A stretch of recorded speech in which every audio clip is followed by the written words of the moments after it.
Now let's take a more detailed look at some of his metaphysical ideas. Let's go back to the subject of universals and particulars. You recall that I said that for Aristotle, everything which exists is a particular, it's a this, and it's also a certain kind of thing. As such, it has common properties which it shares with other things on the basis of which we can classify it. So that there are two elements comprising each thing. The particularizing or individuating element, that which makes it a this, which Aristotle called matter, and the common or universalizing element, which he called form. Two aspects which are separable in thought, but not in reality. Now let's go on from here. Aristotle asks, in effect, can we specify more clearly what we mean by matter and form? Matter we know as what makes a thing a particular, a this. It's the principle of individuation. But what is it about a thing which is unique to it? What is it within a given thing that is the element responsible for its particularity? What makes a thing particular? And equally, he said, we say that form is what makes a thing such, what makes it a kind of thing. But what is this element that is responsible for universality? What is the element in common? So we want now, in effect, to perform a metaphysical dissection of things into two elements and say exactly what they are. Now, to understand Aristotle's answer, imagine that I confront you with a field of bricks. This is, in effect, my own example, but it's his point. And I ask you to build me a number of houses out of these bricks. Well, you take one lot of the bricks, you put them together in a certain way, and you have a house. Now, notice I said you put them together in a certain way. You give the bricks a certain structure. That's what makes it a house. Took the same bricks and put them together differently, you'd have a bridge or a fence or a table or whatever, but not a house. Now suppose you take another lot of bricks and you make another house. So on. What is common? Let us suppose you build 10 houses. What is common to them all? The same structure, the same pattern of organization, the same way of relating the elements, the bricks. And that's why they're all houses rather than bridges, tables, etc. But now suppose we point to one particular house and say, well, what makes this house this one as distinct from all the others? Well, the obvious answer would be, well, it's made of this lot of bricks rather than that lot of bricks. The stuff of this house, the matter of it, is different and unique to it. The structure is common and makes it a house. The stuff or material is unique and makes it this house. Now we could descend a little deeper and do the same thing with the bricks. Take any individual brick. It too is made of some stuff, some material. Suppose cement. Now what makes it this brick rather than that one?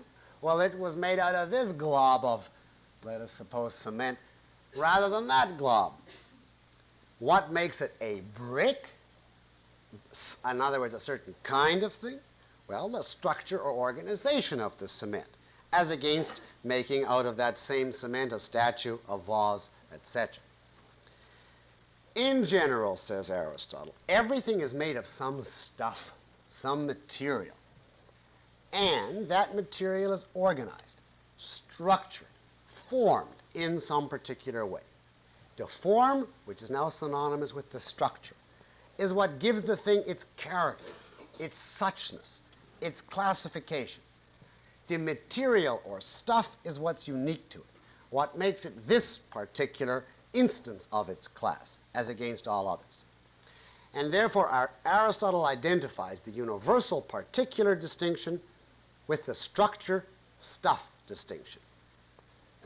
Universal comes from structure, particularity from stuff. And so form and matter come now to mean structure, stuff. A very, very crucial point of his with which objectivism does not agree. Now, if this is the basis for all universals, as it is for Aristotle, then obviously the concepts of stuff and structure must mean more than just physical stuff, and spatial structure, as in the examples I've given so far of the bricks and the houses. Because there are universals of things other than physical entities like bricks and houses. So we have to extremely broaden now our notion of what we mean by matter. Matter for Aristotle is going to mean any content, any stuffing, any filling, so to speak, of any kind. And form is going to mean any structure, any organization, any pattern of relationships that is imposed on that filling or stuffing, in virtue of which the thing has some specific nature. Now take a completely non-physical example. Two syllogisms. The Socrates one, which I quoted and won't take the time to repeat, and I'll make up another one. All bright students get an A in this course, assuming I were giving it a grade. You are a bright student, therefore you get an A in this course. Now these are each a particular syllogism, this one plus the Socrates one, and each is a syllogism. Well, what makes it a syllogism? What is the common denominator? Well, obviously the structure of the terms. In each case we have three terms. One is the middle, one is the minor, one is the major. The organization is the same.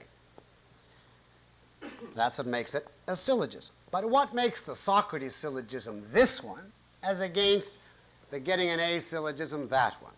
Well, obviously, the stuffing is different. In other words, the particular terms. The terms of one are Socrates, man and mortal, and of the other, bright student, get an A, and you. You get the idea. Stuff and structure here mean the content of the terms and the organization. And that's why, to this day, Aristotelian logic is called formal logic, because Aristotle's discovery was that the validity of your reasoning, the validity, depends exclusively upon the form, on the structure. Doesn't make any difference what the content is. If it's organized a certain way, the conclusion has to follow. That, of course, doesn't mean the conclusion is necessarily true if the premises are wrong. But simply on the technical question of does the conclusion follow, it's dictated by form, not by matter. And to this day, therefore, courses in logic that teach Aristotle's view are called formal logic. Or take a different example. Take a sonnet. Now, a definite form is required to be a sonnet. That's what makes it a sonnet. A certain number of lines, rhyme scheme, etc. But what makes this sonnet this one rather than that? Its particular content or subject matter, as we would say. Therefore, for Aristotle, matter is used in a much broader sense than physical matter. Physical matter is only one type of matter, as Aristotle uses the term.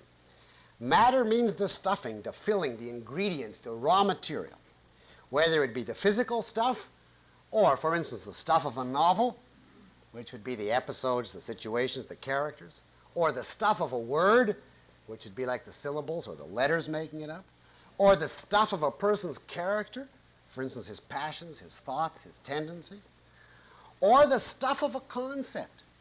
What is the stuff or matter of a concept? Well, a concept is a certain organization imposed on sense data. It's sense data integrated, organized in a certain way. So a concept is also simply a structure imposed on a matter. In this case, a mental structure imposed on a sensory matter. In every case, matter of whatever type will always be organized, put together, structured in some way or other, giving us a certain kind of product owing to the kind of structure imposed on the matter, whether the product be a house, a syllogism, a novel, a concept, or whatever. So for Aristotle, the following statements all mean essentially the same thing. Everything is a particular of a certain kind. Everything is matter of a certain form. Everything is comprised of stuff, structured or organized or formed in a certain manner. Now, this is the basic concept of Aristotle's metaphysics. This form, matter, structure, stuff distinction. And a good deal of the rest of Aristotle's metaphysics consists of applying this basic distinction, which has, I should hasten to add, validity in many contexts. It consists of applying this distinction to various crucial philosophic problems, showing how, if you grasp this distinction, we can answer many hitherto unsolved dilemmas. Now, if I want to follow him through just one such dilemma. And I mean the problem of change. You remember the problem as bequeathed by Heraclitus and Parmenides. Heraclitus had said change implies a contradiction because at the end, remember when we lit the match, it's the same thing, but it's not the same. Aristotle says, true enough, it's the same and it's not the same, but in two different respects. There are, after all, two elements making up a thing. The thing which makes it this and the thing which makes it the kind of thing it is, that gives it its qualities. Now, when the match changes, it's the same individual match at the end. Right. That means the matter is the same. But it has new qualities at the end. True enough, that simply means the matter has taken on a new form. That matter is now different in respect of its organization. And that's why it's now black, hot, and smoky instead of pink, cool, and non-smoky. So there is no contradiction in change. Change for Aristotle is simply the process of the same matter taking on new form. The result will be a thing which is the same and different. But that's no contradiction if you specify the two respects. Or look at the problem from the perspective of Parmenides. Parmenides said, how can there be change? What is not, for instance, is becoming what is, and vice versa. That when the seed becomes the flower, at the beginning the flower was not, and at the end it is. And vice versa, at the beginning the seed is, and at the end it's what is not. And therefore change really involves a miraculous appearance out of nothing and a miraculous disappearance into nothing, and that's hopeless. Well, Aristotle said, look, the material, the basic material has always existed. It merely changed its form. When the seed becomes the flower, nothing comes into existence or goes out of existence. It's merely a different form imposed on the same fundamental material. And therefore, Aristotle draws the conclusion change does not involve a contradiction. A changing world, and this is his main concern, is an intelligible, understandable world. As against Plato, Parmenides, Heraclitus, he refuses to degrade this world into a semi-reality mixed with being and non-being on the grounds that change is contradictory. He says, no, this world is fully real and non-contradictory. As for the idea that change conflicts with the law of identity, he also says, in addition to the points I've made, that truth is the exact opposite. Change, he says, presupposes the law of identity. Because what do you mean by change? Change is change from something to something, from one identity to another.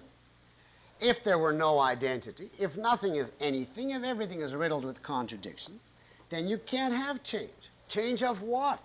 From what? To what? Obviously, it would be impossible. What is his ultimate conclusion? You are right that it is a changing world, he says to Plato. But change is perfectly logical and rationally understandable. Now, for Aristotle, it's very important to examine and understand the phenomenon of change thoroughly, because that is the means, he says, of saving this world from the Platonic degradation into a semi-real, unintelligible world. Therefore, he devoted a great deal of time and attention to an analysis of the phenomenon of change, to try to carve out the conceptual categories in terms of which change would be fully intelligible.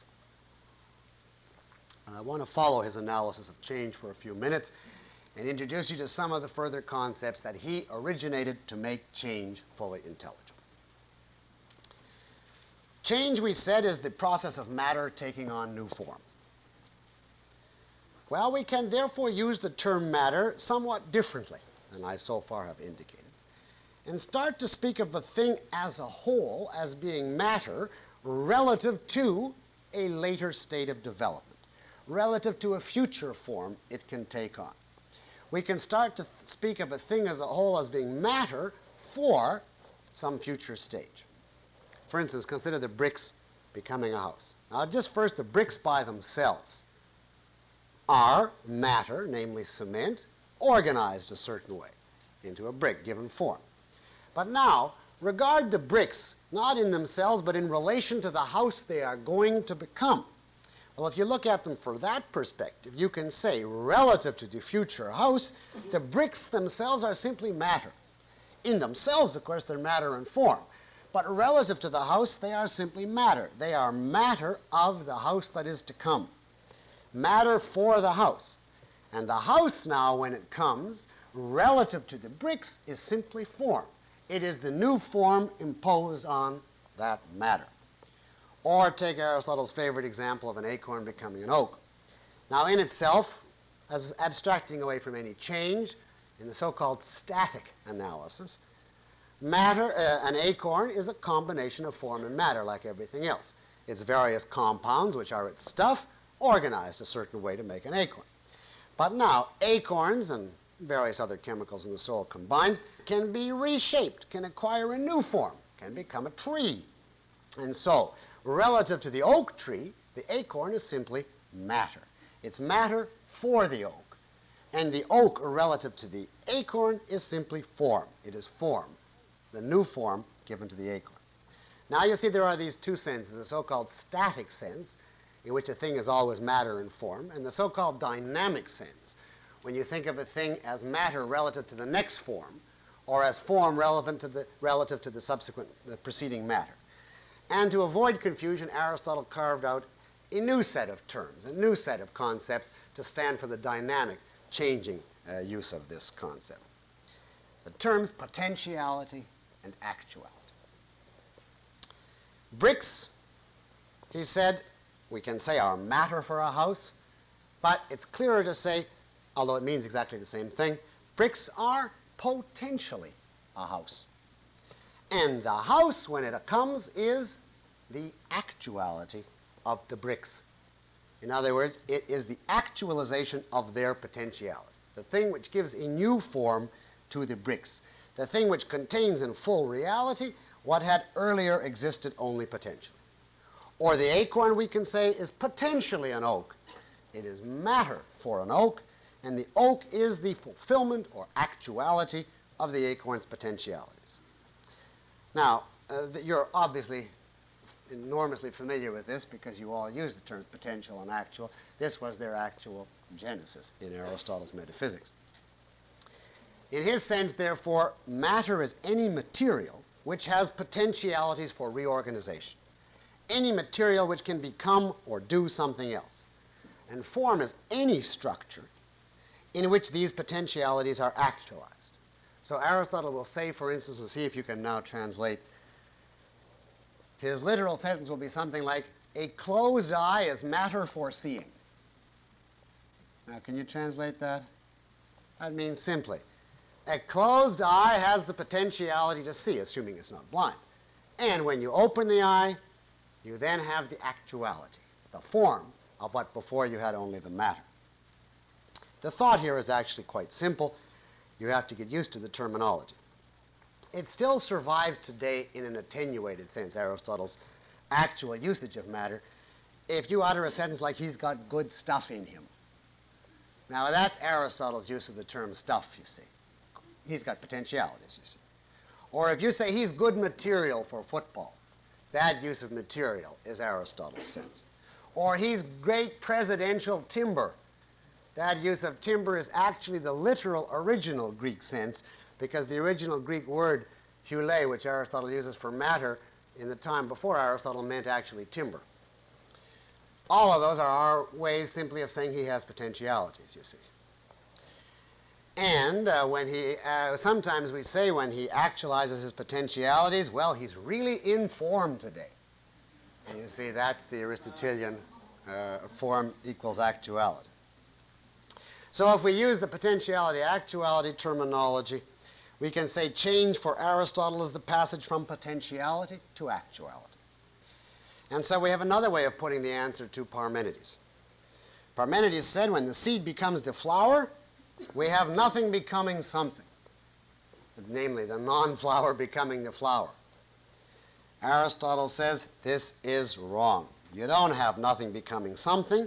You have one kind of reality, potential reality, namely the flower at the start, becoming another kind of reality, actual reality, the flower at the end. Change is the passage, therefore, from one form of being to another, from potential to actual, all of it taking place within the confines of reality and what is, at no point depending upon what is not. Now let's go on. Observe that everything that is matter relative to a later stage of development is form relative to an earlier state. Everything, or let's be very precise, almost everything, we'll see some exceptions next week, but leaving aside the exceptions, everything is the form of some preceding matter. In other words, the actualization of earlier potentialities. And at the same time, it is matter for a future form. It is potentialities for a yet future actualization. The universe consists of entities constantly realizing their potentialities, passing from matter to form, which is in turn matter for a future form, and so on. And you get whole chains, therefore, whole hierarchies, where each step is successively more formed than the one before. Start with grass, for instance. Now, grass comes from something. Some potentiality made it possible, namely, let us say, a seed, grass seed. So grass seed would be the matter, the potentiality, of which grass is the actuality.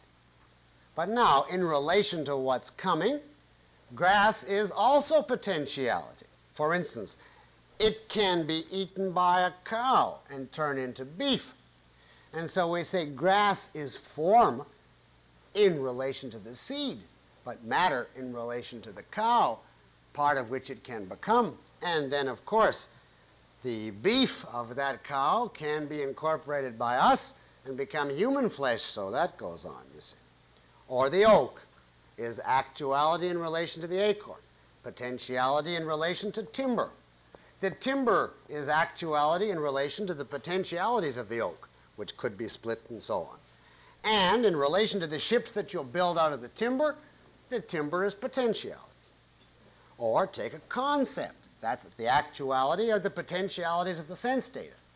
And in turn, once you have concepts, you have the potentiality for a new organization, namely combining several concepts together into a premise or a proposition, which is the actuality of the potentialities of a concept. And in turn, a proposition is the potentiality of being combined in a new organization with other principles to make a whole argument, which in turn is the potentiality of a whole science, etc. Now, what is the significance of these chains? It is the actual metaphysical foundation for the view that reality is lawful and orderly. Because what a thing is matter for depends on its nature, on what it is actually. You can make a ship out of timber, but not out of acorns. Man can live on beef, but not on grass seeds. You can make a science out of syllogisms, but not out of sheer unorganized sense data. In other words, within certain limits, the order of these as cycles of actualization is necessary. It is not true that anything is possible. Now note the word possible. That's here the concept potentiality. And as the father of potentiality, Aristotle insists emphatically, it is not true that everything has any potentiality. It is not true, therefore, that anything could happen. Could is just a synonym for potentiality. It is simply not true that anything can be followed by anything. There are laws governing what occurs in the world. The world is an ordered structure or hierarchy of things which are related as matter to form. And therefore, if we grasp the rules by appropriate inductive, deductive methods, we can predict. We can explain a thing's behavior in terms of its nature and know what to expect. It is not a wild, chaotic, lawless universe. What a thing can do, its potentialities, depend on and derive from what it is, its actualities. Actualities determine potentialities, a fundamental law of Aristotelian metaphysics. And that actually is the real metaphysical basis of the distinction we covered in epistemology between essence and properties. because the essence is really the actuality of the thing. And the property is the consequences of that essence. So this is really the metaphysical basis of Aristotle's theory of explanation. What a thing is matter for depends on its form.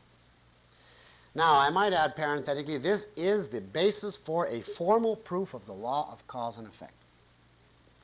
And the proof is very simple. If you combine this premise with the law of identity, you simply say a thing in a given set of circumstances can, i.e. has the potentiality to act only in one way, the way dictated by its nature.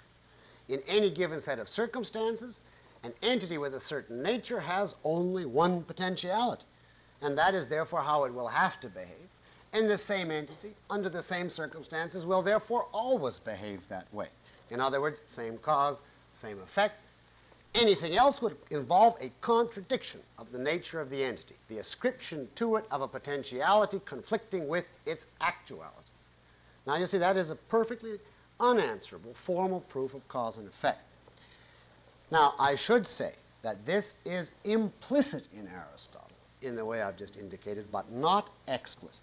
This is one of the places where Aristotle's Platonism, judged by the surviving documents in any event, got the better of him.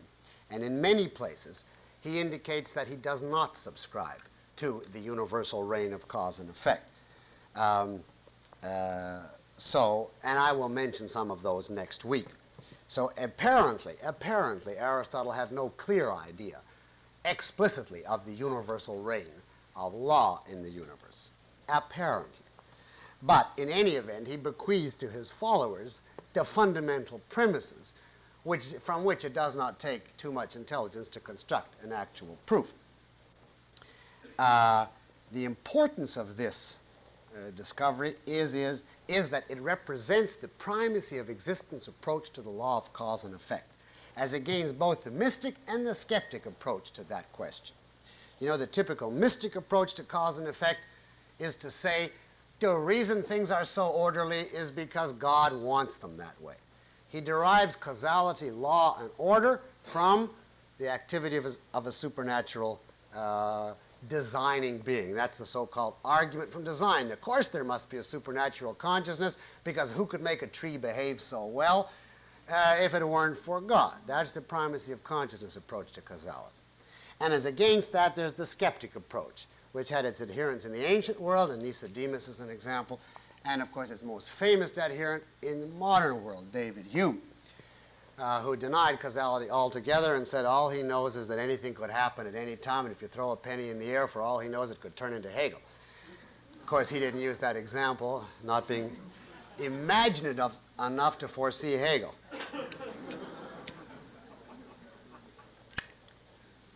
Nevertheless, a truly Aristotelian point of view is to say that both of these points of view, the divine miracle as point of view and the Humean skeptic point of view on causality, are contradictory. They imply a contradiction. They imply the possibility of an entity acting in contradiction to its nature. Either or both views imply that, and therefore both are out.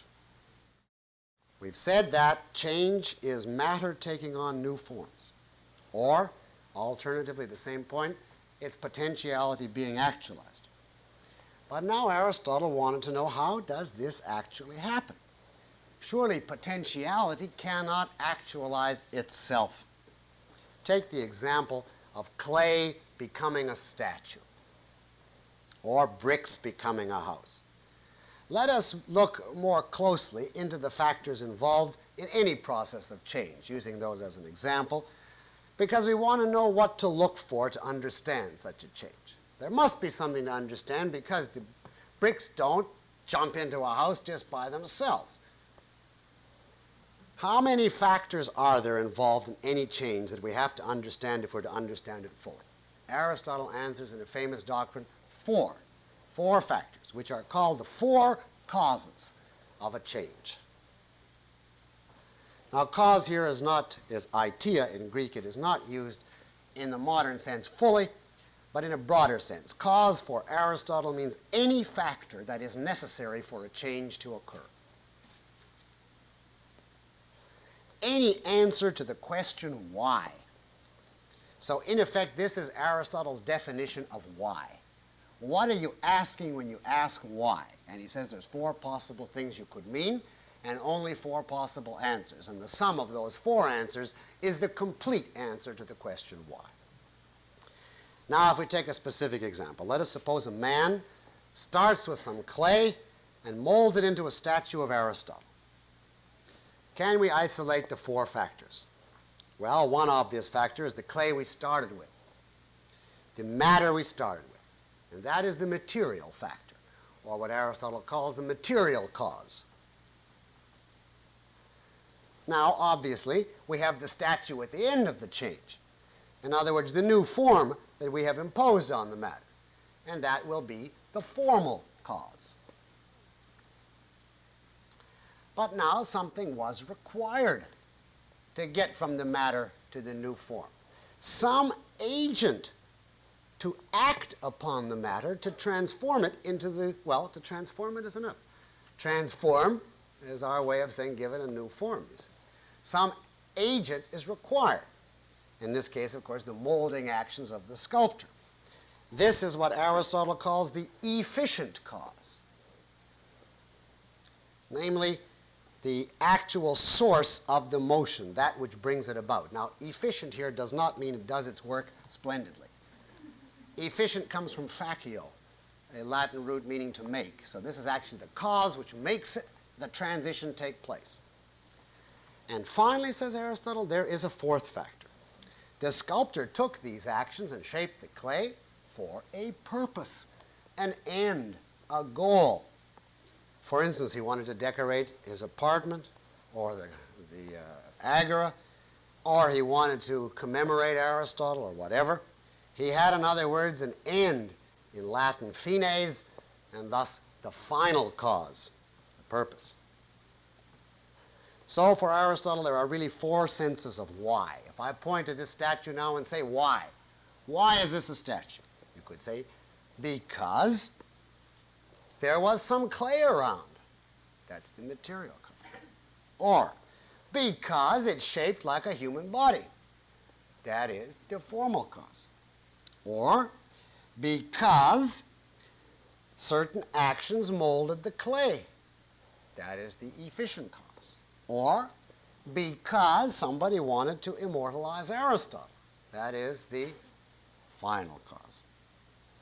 So to understand a change fully, says Aristotle, you have to know 4 factors. The material you started with, the form it ended with, the agent which effected the transition, and the end or goal of the process. Change is a change from something, to something, by some means, for some end or goal. Now this should raise many questions in your mind. This is presented as a metaphysical analysis. So you should properly ask me at this stage, does Aristotle mean that the 4 causes apply to every change? Does every change have an end or a goal or a purpose? Is Aristotle then a teleologist, a universal teleologist like Plato? And if he is, how does he defend such a viewpoint? And of course, there's many other questions that we have left unanswered about Aristotle's metaphysics. What about the unmoved mover? Aristotle's so-called God. How does he fit in? And how does Aristotle, for instance, answer Zeno? Remember that you couldn't cross a room. What are Aristotle's views on infinity? And on other subjects. How does Aristotle defend the senses against the basic attack of the sophists? And what problems are there in Aristotle's philosophy to which he has no answer? And what about his psychology, his theory of the human soul and its relation to the body, and his ethics, and his politics? Now, the answers to all of these questions and still others constitute the subject of next week's lecture. So we will draw a line at this point for tonight. You have had at least a sample of Aristotle's all-encompassing genius and integrating power, enough, I trust, to hold you for one evening. In any event, that is all I can pack in for tonight. Thank you very much.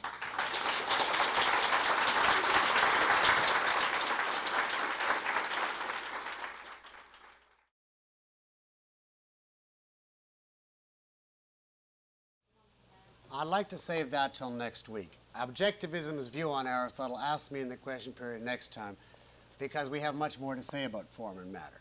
There are many different usages. They're not all the same. He is not consistent. And certain aspects are perfectly sensible, others not. Objectivism disagrees with the idea that universal is form and that particular is matter, is stuff. It disagrees with that entirely, and you will see next week that that leaves Aristotle, his formulation, leaves him in a terrible hole from which he couldn't escape. But we'll have to wait for that. So don't ask me now for the objectivist view, but for Aristotle's view on the topics already discussed tonight. Well, he agreed that change involves rearrangement of matter, but in his sense of rearrangement. Not simply spatial change, but change of form, where form means structure and is not reducible for Aristotle simply to locomotion. In that sense, Aristotle does not agree with the atomist that all change is reducible to locomotion. He does not believe it. No, Aristotle denies the existence of a vacuum. What do you mean by an invalid question? To answer briefly, a question based on an unwarranted assumption. Suppose I ask you, what movie is the universe watching? You'd say, well, there's no answer. That is an invalid question. A universe can watch a movie because that would imply there's something outside the universe, and the universe has organs of perception, both of which are false. That assumption is therefore unwarranted. Suppose I ask, who created the universe? That presupposes something or somebody created the universe, and the only question is who. That is an unwarranted question, unless you can establish that the universe was created, in which case it's appropriate to go on and ask, well, who did it then? But only if you establish it.